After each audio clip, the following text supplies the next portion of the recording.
लोग क्या है मिलके इग्नोर मार रहे थे आपको। नहीं, मुझे लगा कोई बस क्यूट कर गया। नहीं नहीं, ऐसा कोई नहीं करता। काहे जैन साहब सो गए तुम तो?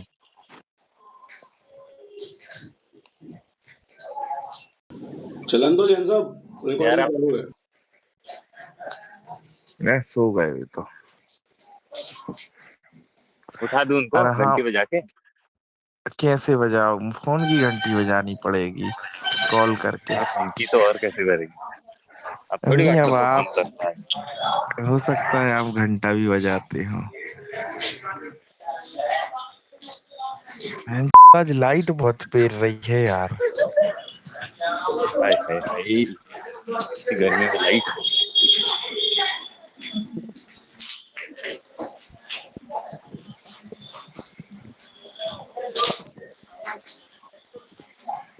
नाकाश पुलिस वालों की।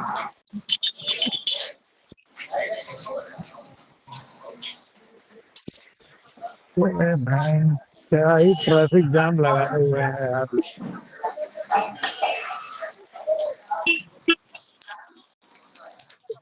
होना है क्या? होना है क्या? किसका? अरे कहानी कौन सुना रहा था भाई? कोई नहीं। क्या बोलूं यार, रिकॉर्डिंग चालू हो चुकी है। भाई साहब मुझे ये नहीं समझ में आता है ट्रैफिक वाले क्या करते हैं इसको। पीछे से और में जाते जिस हैं। रोड पे एक भी जाम नहीं लगता था वहां 3 यू टर्न मार दिए, पूरा जाम लगा हुआ है। हाँ सर। ज्यादा फिर वो इसी जुगाड़ में रहते हैं कि जाम लगे और एक दूसरे में टक्कर हो और आप लड़ो और वो पैसा बनाए। भाई साहब इस रोड में कितना भी ट्रैफिक रहता था, इतना जाम कभी नहीं लगता था पीक ट्रैफिक में। आज संडे की दोपहर में यहाँ जाम लगा हुआ है।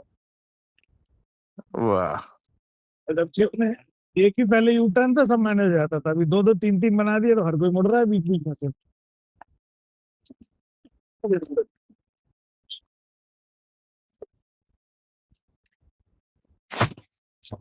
साले क्या बना रहे हैं देश को। पटेल साहब, वो जो आपको बीच वाली उंगली दिखा रहा था उसका पता लग गया है कौन है वो? कौन है? मतलब आप एपिसोड नहीं देख रहे हो, घुसपैठिया वाला नहीं देखा आपने? खैर वो तो हम लोग को एसी के कंप्रेसर की आवाज से ही पता चल गया था कौन है। मेरे अकेले घर में ही थोड़ी ऐसी है भैया। आपका तो मैंने नाम भी नहीं लिया।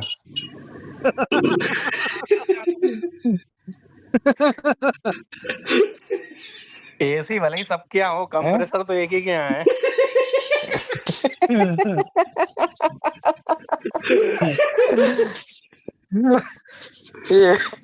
ये भी ठीक था। शिट। लोग उड़ता तीर लेते हैं, अभी अभी आपने भाला ले लिया। कंप्रेसर ले लिया। कंप्रेसर ले लिया।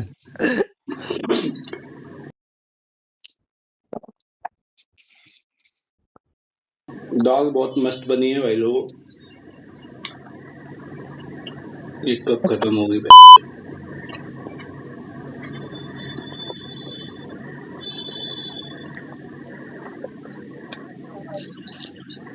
दादा क्लोजिंग के कारण इतनी बुरी स्थिति है। रात में 12 बजे सोया था, अभी खाना वाना खा के 3 बजे से फिर बैठूंगा। संडे के दिन भी फिर 12-1 बज जाएगा। कल भी यही होना है, परसों भी यही होना है।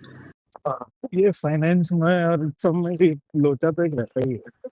आप बीपी में हो क्या संतोष भैया? क्या हूँ? बीपीओ में हो आप? अच्छा, बीपीओ का ही क्लोजिंग का लक्कड़ रहता है हर बार, हर फाइनेंस में दिक्कत रहती है सेगमेंट अगर देखें पर्टिकुलरली, तो बाकी सब मेरे एक भैया इन्फोसिस में थे जयपुर में, तो उनका भी यही होता था शुरू में। 96 क्लोजिंग कर चुका हूँ। 1 महीना आराम से गुजरता है, उसके बाद क्वार्टर आ जाता है। क्वार्टर के बाद फिर मंथ एंड क्लोजिंग। ऐसे ही लूप में चल रहा हूँ कि लूप खत्म ही नहीं हो रहा है। आदमी खत्म हो जाएगा, लूप खत्म नहीं होगा। ये जो मेरे फोटो में बाल दिख रहे हैं आपको, ये 2012 तक थे। 13 से गिरना स्टार्ट हुए, 4 साल में आधे रह गए। 2020 में जब तक मेरी शादी थी, आगे के आधे जा चुके थे। 2025 तक कुछ नहीं बचा। मेरे साथ जो कांड हुआ है ना, तो इसकी कहानी मैंने बहुत पहले सुन रखी थी। लोग कहते थे भाई कुछ कर, हेयरफॉल एक ऐसी चीज है जो अपने आप नहीं रुकेगी, और मुझे पूरा विश्वास था कि नहीं रुक जाएगी। तो कहानी यूं थी साहब कि 2 चचा थे। एक बार एक चचा ने हल्के से बोला, जो हल्के चचा थे, क्या मेरे पैर में दर्द हो रहा है। कह रहा है तो टेंशन काहे की मियाँ, चलो हकीम साहब के पास। हकीम साहब के पास गए, नए नए हकीम बने थे वो, तो वो भी एक्सपेरिमेंट करते रहते थे। तो उन्होंने कहा कि दादा पैर में दर्द हो रहा है, एक काम करो चेक करवाओ। तो उन्होंने पैर चेक किया, बोले इसको तो काटना पड़ेगा। बोले यार काटना पड़ेगा। कुछ दिनों बाद फिर वो दूसरा पैर दर्द हुआ, वो नीला पड़ गया। कह रहा बहन जी यार ये भी दिक्कत है, बोले इसको भी काटना पड़ेगा। वो भी काट दिया। कुछ दिनों बाद उनका हथियार नीला पड़ गया। बड़ी हिम्मत करके वो गया हकीम के पास, चाचा कह रहा क्या काटना पड़ेगा। बोले हाँ चाचा काटना पड़ेगा। वो भी काट दिया। फिर उनके बाद कटा कटाए की जो जगह थी वही सब वहां भी नीला आ गया। तब जाके हकीम साहब कहते हैं चाचा अब समझ में आ गया मुझे आपकी समस्या क्या है। बोले बहुत दोनों पैर काट के हथियार काट के तेरे को अब समझ में आया कि समस्या क्या है। बोल क्या समस्या है। बोले आपकी लुंगी कलर छोड़ रही है। तो जब लोगों ने मुझसे बोला कि यार ये हेयरफॉल अपने आप नहीं रुकेगा, मैं कहता था ऐसा हो ही नहीं सकता, इतने बढ़िया बाल हैं, घने बाल हैं, तेरे नाम की मांग रख रखी है मैंने 7-8 सालों से, एक बाल नहीं गिर सकता मेरा। पहले बार जब किसी ने पॉइंट आउट किया था ना कि यार आपके कान के ऊपर एक सफेद बाल दिख रहा है मुझे, 2014-15 में गाड़ फट गई थी मेरी। कहने गिरा तो एक भी नहीं है, लेकिन यार ये हो क्या रहा है, क्योंकि 2-4-10 बाल गिरना मैं गिरने मानते ही नहीं था। फिर सफेदी और गिरावट में जो इजाफा हुआ है साहब अचानक से, मुझे लगा अपने आप सही हो जाएगा सही हो जाएगा। जब सारे गिर गए उसके बाद समझ में आ रहा है कि एक्चुअल प्रॉब्लम ये थी कि मैंने शुरुआत में ट्रीटमेंट नहीं लिया। फिर 2020 में शादी से पहले सगाई हो चुकी थी, शादी नहीं हुई थी। एक डॉक्टर लाल करके हैं कोई, जयपुर में उनका क्लिनिक था। अपॉइंटमेंट ली मैंने, 499 का पेमेंट किया क्रेडिट कार्ड से। बोले आ जाओ कंसल्ट करेंगे केवल, और इसके आगे हम पैसा नहीं लेंगे अगर आप इलाज नहीं कर पाओगे तो। मैंने कहा ठीक है। एयर ट्रांसप्लांट के लिए बात की मैंने उससे। मैं गया मोटरसाइकिल से, रिसेप्शन पे एक गंजा आदमी बैठा है, मेरा दिमाग खराब हो गया उसको देख के। बहन जी मैंने कहा खुद गंजा है, ये क्या इलाज करेगा। खैर मैंने कहा अपने को क्या है। मैं गया अंदर, उन्होंने 2 बाल पटा के रख लिए मेरे। कह रहा है इसकी रिपोर्ट आएगी परसों, आप दोबारा आना। मैंने कहा ठीक है, मैं इलाज करवाऊंगा, ट्रीटमेंट का खर्चा बता दो। कह रहा है 1 लाख रुपए। मैंने बाहर आके पापा जी को फ़ोन लगाया, उनके आधे बाल थे उस टाइम पे। तो कहते हैं एक काम कर, मेरे तू आधे जो बचे हैं वो और ले ले, 1 लाख रुपए तो नहीं है मेरे पास। समस्याओं की जड़ों में एक समस्या ये भी थी कि पिताजी का सहयोग नहीं मिला, और फिर जिंदगी का एहसास ये सिखा गया भाई साहब कि बाल से कुछ नहीं होता।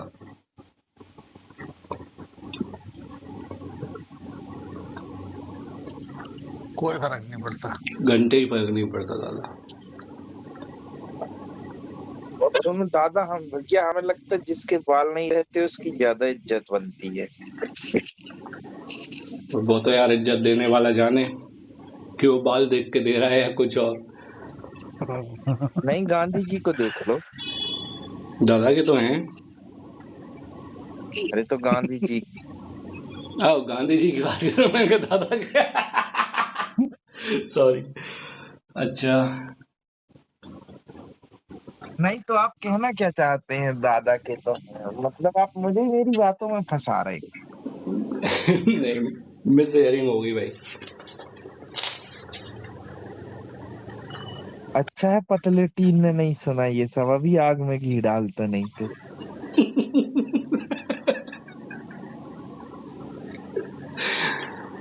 आ, सागर भैया, पटेल साहब आप मुझे याद कर रहे थे? अबे तुम संतोष भैया किस कहाँ से बोल रहे हो बिना अनम्यूट हुए? इंटरनेट स्लो है आपका भी।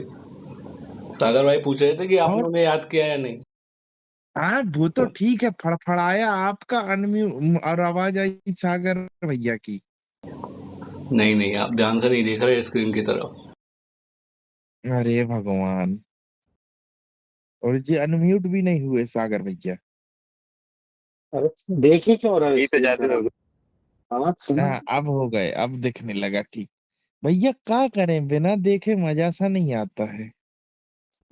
और देखने के लिए ठीक है, वीडियो अपने कॉल लिए। लगाओ बीसी में तो आधे लोग नंगे बैठे रहते हैं। क्यों पटेल साहब? हाँ ये भी है। सर्दियों में सही रहता है वीडियो कॉल, क्योंकि वहां कम से कम स्वेटर वेटर पहन के तो बैठे रहते हैं लोग। कार्तिक भैया की डीपी दादा की डीपी से ज्यादा दादा की डीपी लगती है।